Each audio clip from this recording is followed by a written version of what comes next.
Hey, what up, y'all? Justin Gang, TheSeedsofX, dude.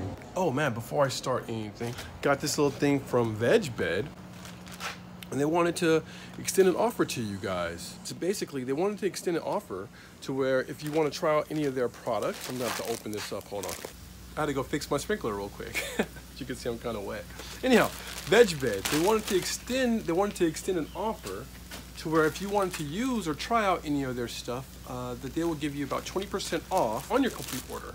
All you have to do is click the link below and go get what you got to get. I'm not getting paid for this, y'all. That's something that they're going to pass on to me, and I just wanted to pass on to you. So that's all this is. So if you dig any of their stuff, if you're thinking about doing a mat, I can say they actually held up pretty cool. Yeah. 1020.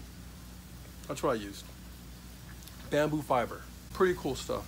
But anyway, if you want to check out a mat, you should give them a go. So I'm gonna play around a little bit more with these guys and see just what might happen.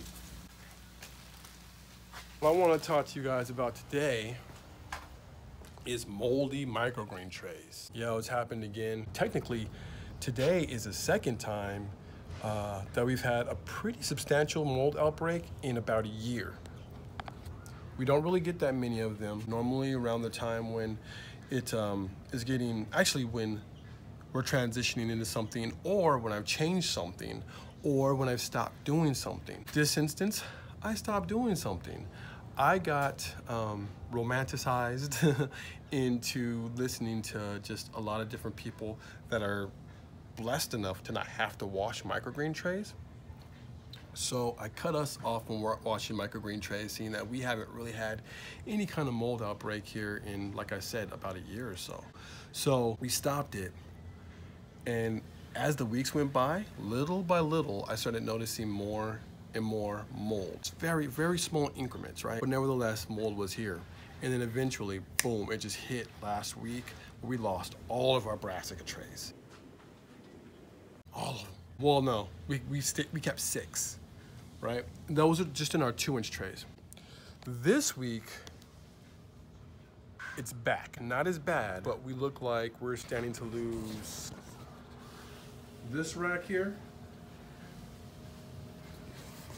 as well as this. I know a lot of people have been asking, what is it that I've been spraying on my microgreen trays? I think sometimes we're looking for that magic bullet. I have heard of a couple people really happy using a couple other products that I have not used. So when I have mold in my trays, I haven't been able to find anything that just takes that away, at least not as of yet. Here's one product that I have been using, or should I say trying. Dr. Zymes. I'm gonna try it again.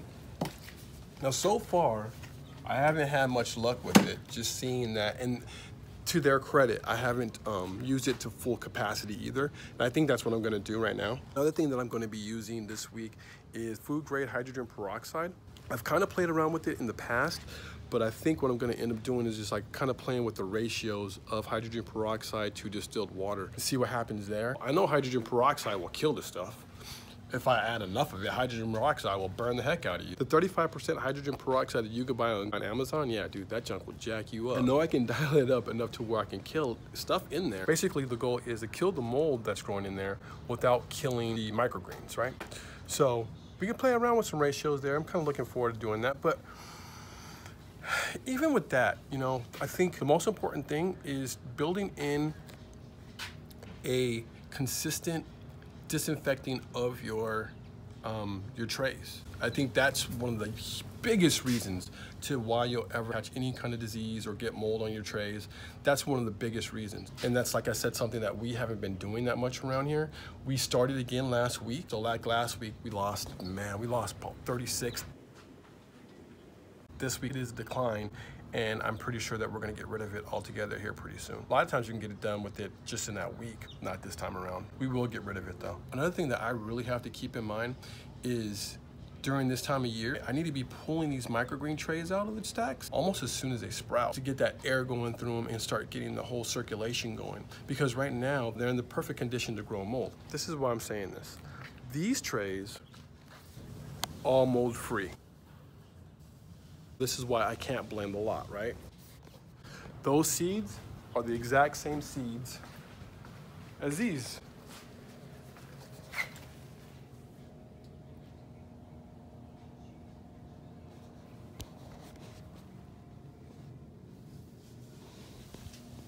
Right? They're the same lots, same thing. The biggest difference is that, as you can see how much greener those guys are? It's because we pulled these guys out of the stack about 2 days ago, and then these guys just got pulled out of the stack yesterday. Yeah, there was a couple reasons as to why that happened. Scheduling kind of just got all jacked up. They didn't get pulled out until last night. The ones that were left in the stacks are moldy. Now, there's two places I normally find mold, or when I see that the mold happens the most in my microgreen trays. Just coming out of their, well, just coming out, sorry, my neighbors. It's Saturday, man, everybody's home. So when they're just coming out of the stack, I normally find that type of mold kind of hanging out. Normally it's in a lot smaller amounts.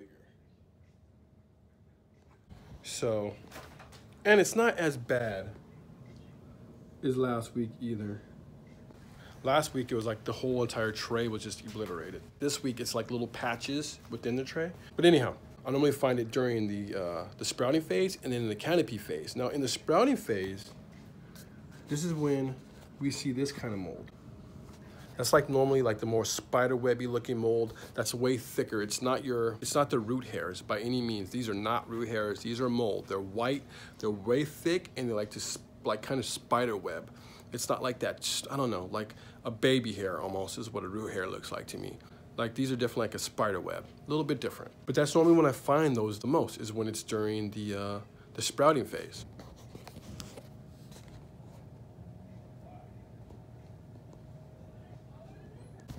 Now, I used to think that in the canopy phase, or the mold that I would see in the canopy phase was just getting watered over and over again, which made it slick and slimy. I used to think that it was the same kind of mold, but now I'm starting to wonder if it's not. I'm starting to wonder if it is two different types of mold here. Because this has been watered.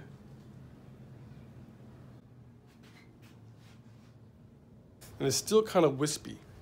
Right? It's still different. It's not that slimy stuff, right? So I'm gonna go way out on a limb here. I have no idea. Guys, I can be 100% wrong. I think that these are the types of mold that a lot of us get, and I wanna see what causes it and when, the phases of which, the microgreens are being grown. I'm going out on a limb here and saying it might be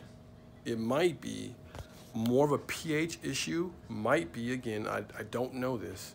It might be more of a pH issue towards like when they're full canopy and you're getting that slicker mold. They're editing, and I realized that I didn't tell you guys why when I'm in full canopy it might be more of a pH balance issue. We recently switched over to peat moss, which is a really acidic type of medium. Now to combat that, we started putting in organic lime in our mix, and I noticed a lot more of that mold went away, where we weren't really getting any mold in that higher canopy phase. So that's my reason why I think it might be a pH issue. Again, I'm not 100% here. Back to your video. As opposed to, it's more of a rot, you know what I mean? As opposed to this stuff that more or less might be something that you're getting because of a lack of disinfecting or bacterial growth on your trays. In the sprouting phase, that's just more spider webby looking stuff. I don't know. Again, just kind of throwing it out there. If you guys know, please put it down below. These kinds of conversations are awesome and they really help out a lot. That's kind of my thoughts.